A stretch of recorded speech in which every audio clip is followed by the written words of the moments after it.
Asia కప్లో team India అజేయంగా అప్రతిహతంగా దూసుకుపోతుంది. Super 4 రౌండ్లో పాకిస్తాన్ను మరోసారి చిత్తు చేసి శుభారంభం చేసింది భారత్.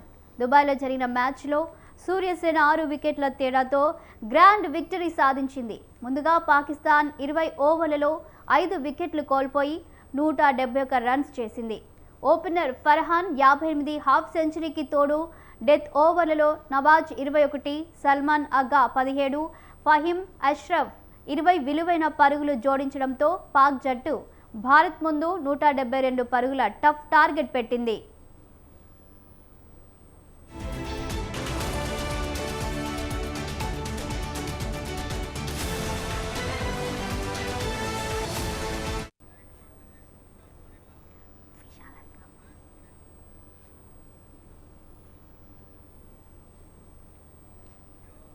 ఆ లక్ష్యాన్ని టీమిండియా మరో 7 బంతులు మిగిలి ఉండగానే ఛేదించింది. 18.5 ఓవర్లలో 4 వికెట్లు కోల్పోయి విజయ తీరాలకు చేరింది భారత్. ఓపెనర్ అభిషేక్ శర్మ 74 పరుగులతో రాణించి ధ్వంసరచన చేశాడు. విధ్వంసకర ఇన్నింగ్స్ ఆడి భారత్ విజయంలో కీలక పాత్ర పోషించాడు. అతనికి తోడు మరో ఓపెనర్ శుభ్మన్ గిల్ 47 పరుగులతో సత్తా చాటాడు. తెలుగు కుర్రాడు తిలక్ వర్మ లాస్ట్ ధనాధన్ ఇన్నింగ్స్తో 30 పరుగులు సాధించి భారత్ను గెలిపించాడు. దీనిపై పూర్తి వివరాలు మా కరెస్పాండెంట్ విశాల్ అందిస్తారు. Good morning Vishal.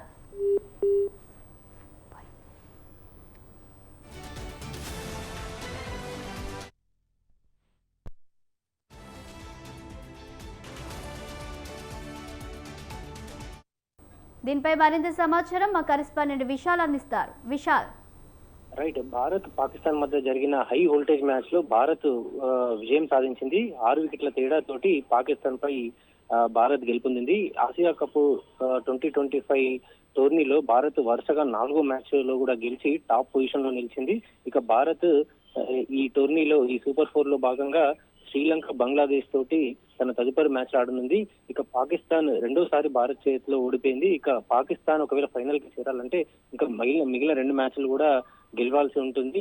అదేవిధంగా శ్రీలంక బంగ్లాదేశ్ కూడా తమ మిగిలిన మ్యాచ్లు ఓడిపోతేనే భారత్ పాకిస్తాన్ మధ్య ఫైనల్ చేరుకునే అవకాశం ఉంటుంది. ఇక భారత్ కూడా మరో 2 మ్యాచ్లు కూడా గెలిస్తేనే ఫైనల్ కు చేరుకునే అవకాశం ఉంటుంది. మొత్తానికి ఆసియా కప్ 2025 టోర్నీలో భారత్ జైత్ర యాత్ర అనేది కొనసాగుతుంది. ముఖ్యంగా నిన్న జరిగిన మ్యాచ్ లో భారత ఓపెనర్ అభిషేక్ శర్మ తన విధ్వంసక బ్యాటింగ్ తోటి భారత్ కి విజయాన్ని అందించాడు. పవర్ ప్లే లో ఇద్దరి భాగస్వామ్యం, అటు శుభ్మన్ గిల్ అదేవిధంగా అభిషేక్ శర్మ ఇద్దరి భాగస్వామ్యం తోటి దాదాపు 110 రన్స్ వచ్చాయి. ఈ పవర్ ప్లే లో సాధించిన ఈ పరుగుల వల్లనే భారత్ కు నిన్న ఈ విజయం దక్కిందని కూడా మనం చెప్పుకోవాల్సి ఉంటుంది. అదేవిధంగా తర్వాత తిలక్ వర్మ కూడా 30 పరుగులు చేసి దాని తర్వాత తను విజయాన్ని భారత్ కు ఇవ్వగలిగాడు. అదేవిధంగా నిన్న జరిగిన మ్యాచ్ లో అభిషేక్ శర్మకే మొత్తం ప్లేయర్ ఆఫ్ ది మ్యాచ్ గా తను నిలిచాడు. 39 బాల్స్ లో 74 రన్స్ చేసి హాఫ్ సెంచరీని కూడా పూర్తి చేసుకున్నాడు. శాలిని. Thank you Vishal.